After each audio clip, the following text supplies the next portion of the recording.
بسم اللہ الرحمن الرحیم. شروع کر دیں نا سر. بسم اللہ الرحمن الرحیم. سب سے پہلے میں اپنے میڈیا کے تمام دوستوں کا، ہماری بہنیں بھی آئی ہوئی ہیں اور تمام ہمارے کیمرہ مین حضرات، فوٹوگرافر حضرات، رپورٹر اور میڈیا سے تعلق رکھنے والے تمام دوستوں کا شکریہ ادا کرتا ہوں. تشریف لائے ہیں.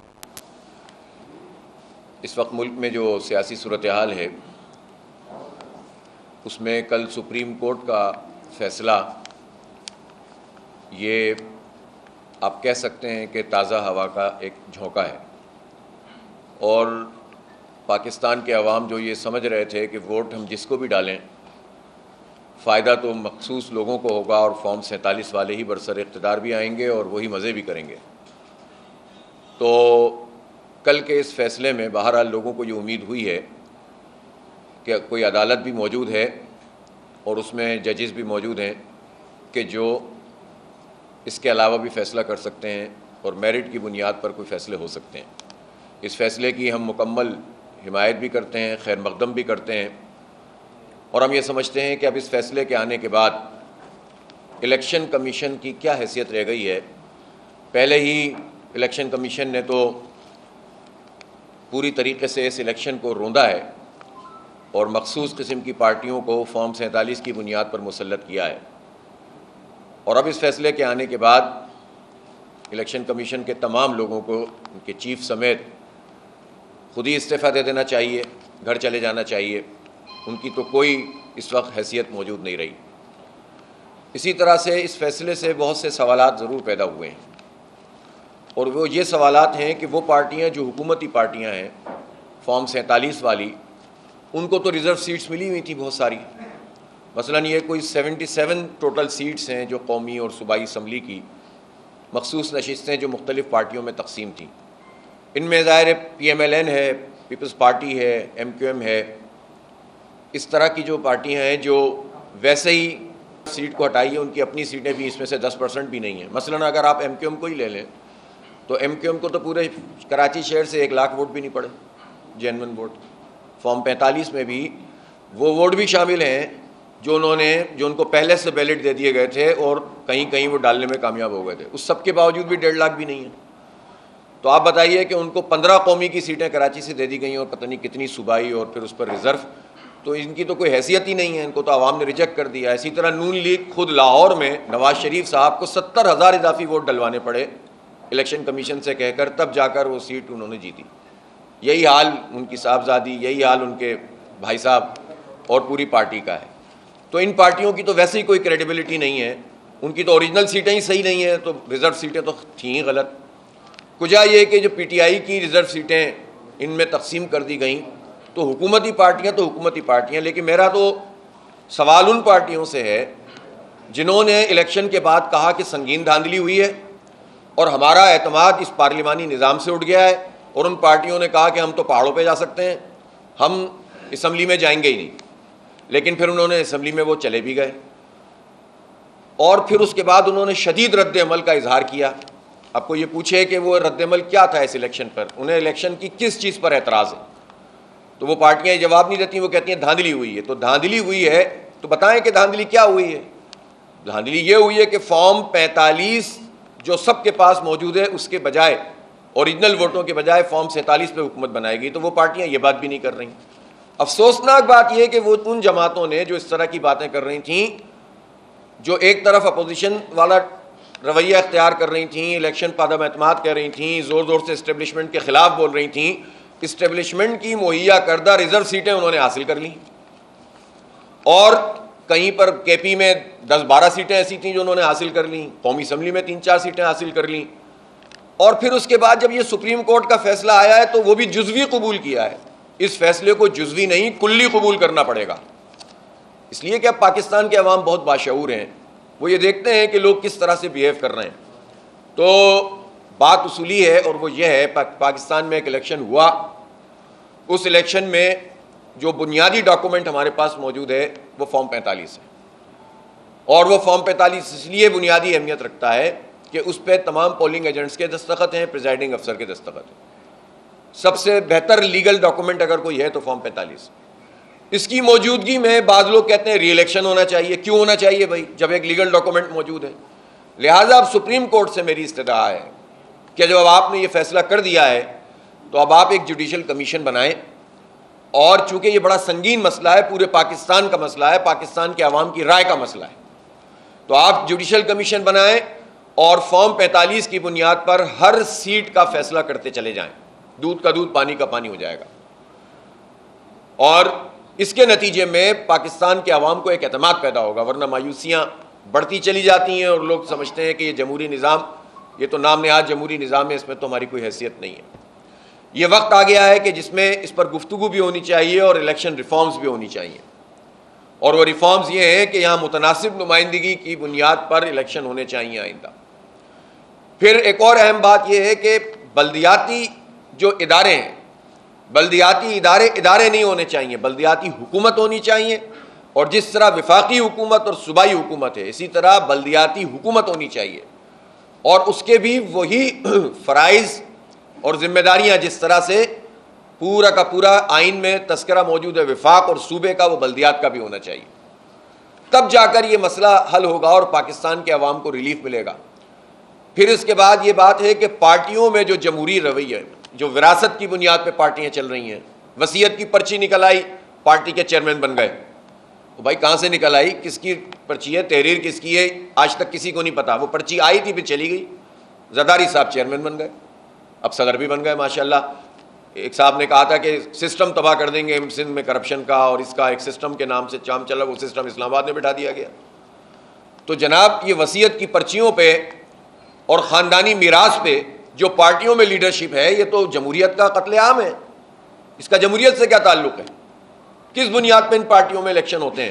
تو اس کا میکینزم بھی پراپر ہونا چاہیے، اور لوکل باڈیز کے الیکشن ہونے چاہیے، اسٹوڈنٹ یونین کے الیکشن ہونے چاہیے. یہ وہ ریفارمز ہیں کہ جو اب کرنی پڑیں گی. اور اگر یہ ظاہر اسمبلی اس وقت جن لوگوں پر مشتمل ہے وہ اس سے بھاگتے ہیں، تو سپریم کورٹ کو باقاعدہ ڈائریکشن دینی چاہیے، اور اس ڈائریکشن کے نتیجے میں یہ قانون سازی کی جائے.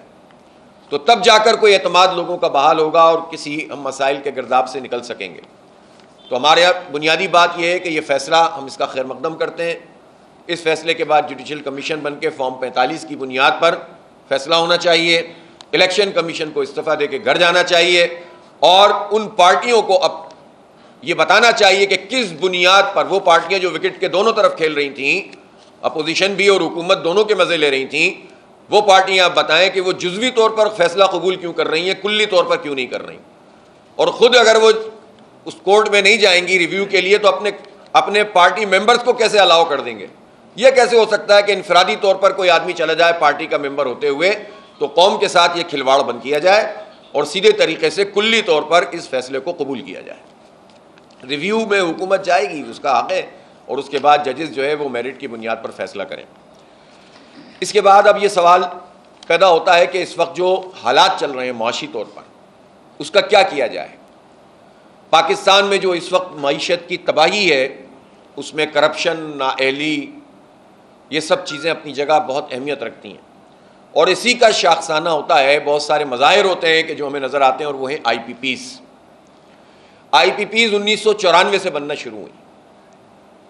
30 سال کا یہ عمل ہے، اور اس میں ساری حکومتیں شامل ہو گئیں.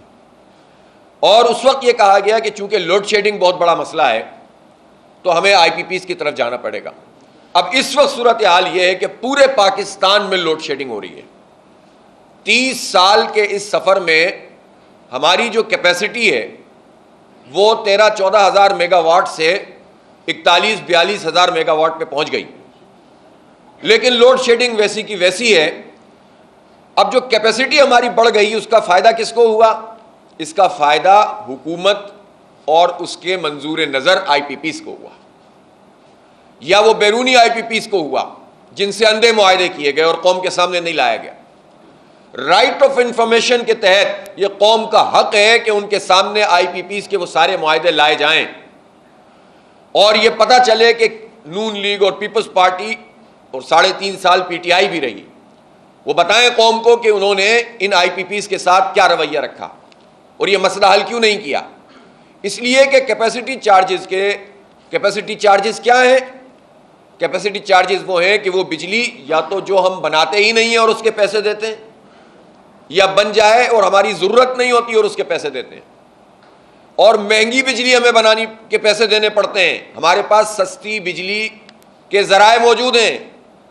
اوور آل جب بجلی کو ہم پول کرتے ہیں تو پتہ چلتا ہے کہ سستی بجلی کے ذرائع کے بجائے آپ مہنگی بجلی کے پیسے آئی پی پیز کو ادا کر رہے ہیں، اور یہ کام ایک پورا دھندا ہے۔ 2800 ارب روپے کا اسٹیمیٹ ہے جو پاکستانی قوم ادا کرے گی، اور کہاں سے ادا کرے گی؟ ٹیکس وصول کرنے کا نظام تو ایف بی آر کا ہے نہیں۔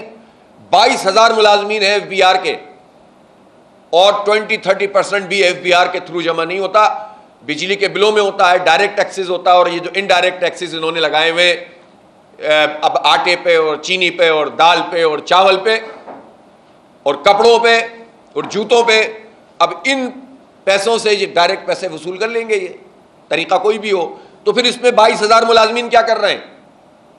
ان کی تنخواہیں بھی پاکستانی قوم ادا کرے، اور یہ پورا کا پورا ادارہ اپنی ذمہ داری تو پوری نہیں کر رہا، لیکن ٹیکسز جو ہے وہ لاد دیے گئے۔ اور یہ ٹیکسز کس طرح لادے گئے؟ یہ 2800 ارب روپے جو کیپیسٹی چارجز کے ہیں، یہ پاکستانی قوم اپنی بجلی کے بلوں میں ادا کر رہی ہے، اپنی بنیادی ضرورت کی اشیاء میں جو سیلز ٹیکس لگائے اس میں ادا کر رہی ہے، اور یہ پیسے پاکستان کے تنخواہ دار طبقے کے لوگ ادا کر رہے ہیں۔ آپ کو پتہ ہونا چاہیے 2018 میں تنخواہ دار طبقے نے 76 ارب روپے ٹیکس جمع کرایا تھا، انکم ٹیکس، اور 2023-24 میں اس طبقے نے 375 ارب روپے ٹیکس جمع کرایا ہے۔ یہ 450 پونے 500% اضافہ ہے تنخواہ دار طبقے کے ٹیکسز میں۔ اور جاگیردار طبقے نے کیا جمع کرایا؟ وہ جاگیردار طبقہ، میں چھوٹے کسان کا تذکرہ نہیں کر رہا، میں زرداری صاحب جیسے جاگیرداروں کی بات کر رہا ہوں، میں سندھ حکومت میں بیٹھے ہوئے اس وقت جتنے لوگ ہیں ان وڈیروں کی بات کر رہا ہوں، میں پنجاب کے ان بڑے بڑے چودھریوں کی بات کر رہا ہوں کہ جو وہاں موجود ہیں، اور آپ دیکھیں پورے جو فیوڈل لارڈز ہیں جنوبی پنجاب میں، ان کی بات کر رہا ہوں، میں بڑے بڑے خانوں اور سرداروں کی بات کر رہا ہوں جن کے پاس ہزاروں ایکڑ سینکڑوں ایکڑ زمین موجود ہے، اور انہوں نے پورے سال میں 5 ارب روپے بھی پراپر طریقے سے جمع نہیں کرائے۔ تو ان پہ ٹیکس کیوں نہیں لگتا؟ آپ حیران ہوں گے کہ سندھ کے بجٹ کا جو ٹیکس لگایا گیا ہے جاگیروں کے اوپر وہ 0.02% ہے، 0.02%، جو 6 ارب روپے بھی نہیں بنتا، جو ابھی انہوں نے لگایا ہے وصول وہ بھی نہیں ہوتا۔ اور پنجاب میں یہ تو 4-5 ارب روپے بھی نہیں ہے، 0.07% انہوں نے اپنی آمدن کا لگایا ہے۔ تو ان دو بڑے صوبوں نے 0.02 اور 0.07% جاگیرداروں کے اوپر لگایا ہے، جبکہ تنخواہ دار طبقے سے یہ بھی اتنا وصول ظاہر مرکز میں ہوتا ہے تو صوبوں کو ملتا ہے 18ویں ترمیم کے بعد۔ اس سے آپ اندازہ کر سکتے ہیں کہ مڈل کلاس کو تباہ کر رہے ہیں، غریب کو تباہ کر رہے ہیں، برباد کر رہے ہیں، اور ٹیلی فون میں کال لگا دیے جناب ریلیف دے رہے ہیں، وہ بھی سننا پڑے گا آپ، اور وہ بھی کہ الیکٹرک کا نام کے سی۔ شہباز شریف کو پتہ ہی نہیں ہے کہ 19 سال گزر گئے، بلکہ یہ اس کو سارے 10-12 سال ہوئے کہ الیکٹرک کا نام ہوئے نام بھی صحیح نہیں لیا انہوں نے۔ کراچی سے ان کے ماشاءاللہ محبت کا صرف آ کے گانا ہی گا کر گئے تھے ایک دفعہ، باقی تو انہوں نے کراچی کو کیا دیا ہے آج تک۔ کہنے کا مقصد یہ ہے کہ یہ جو طبقہ ہے یہ مڈل کلاس متوسط طبقے اور غریب کو کل کر رہا ہے۔ 3 مہینے کے لیے انہوں نے کہا کہ ہم ریلیف دے رہے ہیں 200 یونٹ والے کو، لیکن 201 یونٹ والے کا کیا قصور ہے بھائی؟ 200 یونٹ تک تقریباً 2,000 روپے کا بل بنتا ہے جو انہوں نے ابھی حساب بنایا ہوا ہے، 201 والے کا 8,500 روپے بنتا ہے۔ یہ جو ظالمانہ سلیب کا نظام ہے، پھر 300 والے کا الگ، اور پھر اس کے بعد 700 اور جو بھی انہوں نے بنایا ہوا ہے۔ آپ اس سے اندازہ لگائیے کہ سولر لوگوں نے لگائے ہوئے ہیں، اس سب کے باوجود بھی بے شمار بل ان کے آتے ہیں۔ تو یہ تباہی اور بربادی کا راستہ ہے پاکستان کے عوام کے لیے۔ 3 مہینے کا آپ کہتے ہیں ہم 200 یونٹ والے کو ریلیف دے رہے ہیں۔ پچھلی مرتبہ بھی جب ہڑتال ہوئی پورے پاکستان میں لوگ نکل کر کھڑے ہوئے تو انہوں نے کہا ہم 200 یونٹ والے کی قسطیں کر دیں گے۔ آپ کو پتہ ہے IMF نے ان کو منع کر دیا، تو کیا پتہ ہے کہ کل کو ان 200 یونٹ والوں کا بل بھی نومبر میں، دسمبر میں، اگست میں لگا کر بھیج دیں دوبارہ۔ اس حکومت کا کوئی بھروسہ نہیں ہے. اور پھر یہ تو کہہ دیں گے ہمیں تو آئی ایم ایف نے کہا تھا، ہم کیا کریں، ہم مجبور ہیں. یعنی آئی ایم ایف کے کہنے پہ یہ جاگیرداروں پہ ٹیکس نہیں لگائیں گے، اس کے لیے یہ اپنی عیاشیاں کم نہیں کریں گے. 25% انتظامی اخراجات میں اضافہ ہو گیا اس بجٹ میں، وہ کم نہیں ہوں گی. اور ظلم کا نظام یہ ہے کہ پراپرٹی کی منتقلی پر ٹیکس لگا رہے ہیں، لیکن اس سے ایگزمپٹ کس کو کر رہے ہیں، استثناء کس کو دے رہے ہیں؟ یہ استثناء حاصل ہے بیوروکریٹس اور فوجی بیوروکریٹس کو. سول اور فوجی بیوروکریٹس اس سے مستثنیٰ ہیں. آپ اور میں اگر منتقل کریں گے جائیداد تو ٹیکس لگے گا. تو یہ لوگ عیاشیاں کریں، ان کی گاڑیاں چھوٹی نہیں ہوں گی، ان کی فری بجلی ختم نہیں کرو گے، ان کے فری پیٹرول ختم نہیں کرو گے اور پیٹرول پہ لیوی لگا دو گے، اور اب مزید پیٹرول کی قیمت میں یہ اضافہ کرنے جا رہے ہیں. بجلی کی قیمت میں 8 روپے اضافہ کر دیا. اس ساری صورتحال میں ہم اس وقت بھی تحریک چلا رہے ہیں، کل بھی ہمارے پورے پاکستان میں احتجاج ہوں گے، دھرنے ہوں گے، اور 26 تاریخ کو اسلام آباد میں ایک بہت بڑا دھرنا ہوگا اور پورے پاکستان سے قافلے چلیں گے، کراچی سے لے کر بلوچستان بھی اور کے پی بھی اور پورا پنجاب بھی اور پورا سندھ ہوگا انشاءاللہ. ہر طرف سے جو ہے وہ قافلے چلیں گے اور اسلام آباد پہنچیں گے. اور بہت ہمارا اسپیسیفک ایجنڈا ہے کہ بجلی کی قیمتوں میں، اس کے ظالمانہ سلیب سسٹم میں، اور اسی طرح جو تنخواہ دار طبقے کے اوپر ٹیکس کو لاد دیا گیا ہے اس کو کم کیا جائے، اور اسی طرح سے جو پیٹرول کی قیمت میں اضافہ ہو رہا ہے اس کو کم کیا جائے، اور آٹے، چینی، دال، یہ ہمارا بہت منیمم ایجنڈے کے اوپر ہم آ رہے ہیں. ایک قومی ایجنڈا ہے جس کو لے کر ہم پوری تحریک آگے بڑھا رہے ہیں. حق دو عوام کو تحریک پورے پاکستان میں ہم نے شروع کر دی ہے. 26 تاریخ کو انشاءاللہ جو دھرنا ہوگا اس دھرنے میں ہم بیٹھ جائیں گے. وہاں پر پورے پاکستان سے لوگ جلوسوں کی صورت میں اور مارچز کی صورت میں پہنچیں گے، اور اللہ نے چاہا تو ہم پاکستان کے عوام کے لیے ریلیف لے کر اٹھیں گے. اس لیے کہ اب بہت ہو گئی ہے، صرف زبانی جمع خرچ سے، بیان دے دینے سے، ٹوٹل پورا کرنے سے مسئلہ حل نہیں ہو رہا. پارٹیوں کے اپنے مسائل ہیں، وہ اپنی پارٹی پالیٹکس میں لگے ہوئے ہیں. جماعت اسلامی عوام کی ترجمانی کرتی ہے، اور ہم ظاہر ہے یہ مقدمہ لڑیں گے، اور یہ عدالتوں میں بھی جانا پڑے گا، وہاں بھی جائیں گے، اور سڑکوں پہ بھی عوامی عدالتیں لگائیں گے، اور وہ ہم لگا رہے ہیں. تو 26 تاریخ کو انشاءاللہ بہت تاریخی دھرنا ہوگا، اور اللہ نے چاہا تو انشاءاللہ ہم عوام کے ان جینوئن ایشوز سے پوری نمائندگی کرتے ہوئے ان کے لیے ریلیف حاصل کریں گے. میں اس موقع پہ یہ بات بھی کہنا چاہتا ہوں، یہاں شہر کراچی میں ہم موجود ہیں. شہر کی صورتحال سب جانتے ہیں. صوبہ سندھ وہ بدقسمت صوبہ ہے کہ جہاں گورننس نام کی کوئی چیز نہیں ہے. سن 70 سے پیپلز پارٹی یہاں اقتدار میں ہے، بیچ بیچ کے وقفوں کے ساتھ 35 سے 40 سال تو رہے ہیں. 16واں لگاتار سال ہے پیپلز پارٹی کا، اور جب سے ایم کیو ایم وجود میں آئی وہ ہمیشہ پیپلز پارٹی کے ساتھ مل کر اتحاد میں ہوتی ہے. اس وقت بھی پی ڈی ایم کی حکومت میں ایم کیو ایم شامل ہے. فرینڈلی فائر کرتے رہتے ہیں، ہر دسترخوان کے اوپر جتنا بھی لوٹ مار کر سکتے ہیں اس میں سب شریک ہیں، جتنا کھا سکتے ہیں اس میں شامل ہیں، جتنے ناجائز قبضے کر سکتے ہیں اس میں موجود ہیں، جو اختیارات چھین سکتے ہیں. 35-40 سال کا سفر یہ بتاتا ہے کہ اس میں یہ سب ایک ہیں. اور آپ یہ دیکھیے کہ اتنے طویل عرصے سے اقتدار میں رہنے کے بعد اس وقت صوبہ سندھ کی صورتحال کیا ہے؟ امن و امان کی. اس وقت وہ پورا جو ہمارا جیکب آباد ڈسٹرکٹ ہے وہ کچے کا علاقہ، شدید بدامنی ہے، بین شاہراہیں محفوظ نہیں ہیں. صوبہ سندھ کے لوگ بھی اغوا ہو رہے ہیں، باہر سے آنے والے لوگوں کو بھی اغوا کیا جا رہا ہے، کروڑوں روپے وصول کیے جاتے ہیں. اور جو لوگ صوبہ سندھ کی اس پورے عمل کو جانتے ہیں وہ یہ سمجھتے ہیں کہ بڑے بڑے وڈیروں اور جاگیرداروں اور سرداروں اور حکومت کی پشتیبانی کے بغیر یہ کچے کے ڈاکو کوئی حیثیت نہیں رکھتے. اگر یہ کچے کے ڈاکو طاقتور ہیں تو اس کی مکمل ذمہ داری سندھ حکومت اور پیپلز پارٹی پر عائد ہوتی ہے اور ان بڑے بڑے لوگوں پر عائد ہوتی ہے. پھر لا انفورسنگ ایجنسیز کیا کر رہی ہیں، پھر رینجرز کیا کر رہے ہیں، پھر یہ بجٹ جو اتنا ان کے اوپر خرچ ہوتا ہے پھر یہ کیوں خرچ ہوتا ہے، پولیس کا ادارہ کیا ہے. تو لوگ پریشان ہیں اس وقت، بلبلا رہے ہیں. ان غریب ہاریوں کی تو آواز سننے والا کوئی نہیں ہے. پھر ایک اور خطرناک بات یہ کہ جو بزنس کمیونٹی ہے اس پورے ریجن کی اپر سندھ میں، اس میں ہماری اقلیتی برادری، ہندو برادری خاص طور پر ہے، ان کو خاص ٹارگٹ کیا جاتا ہے کیونکہ وہ سمجھتے ہیں کہ اس سے زیادہ اچھے پیسے ملتے ہیں.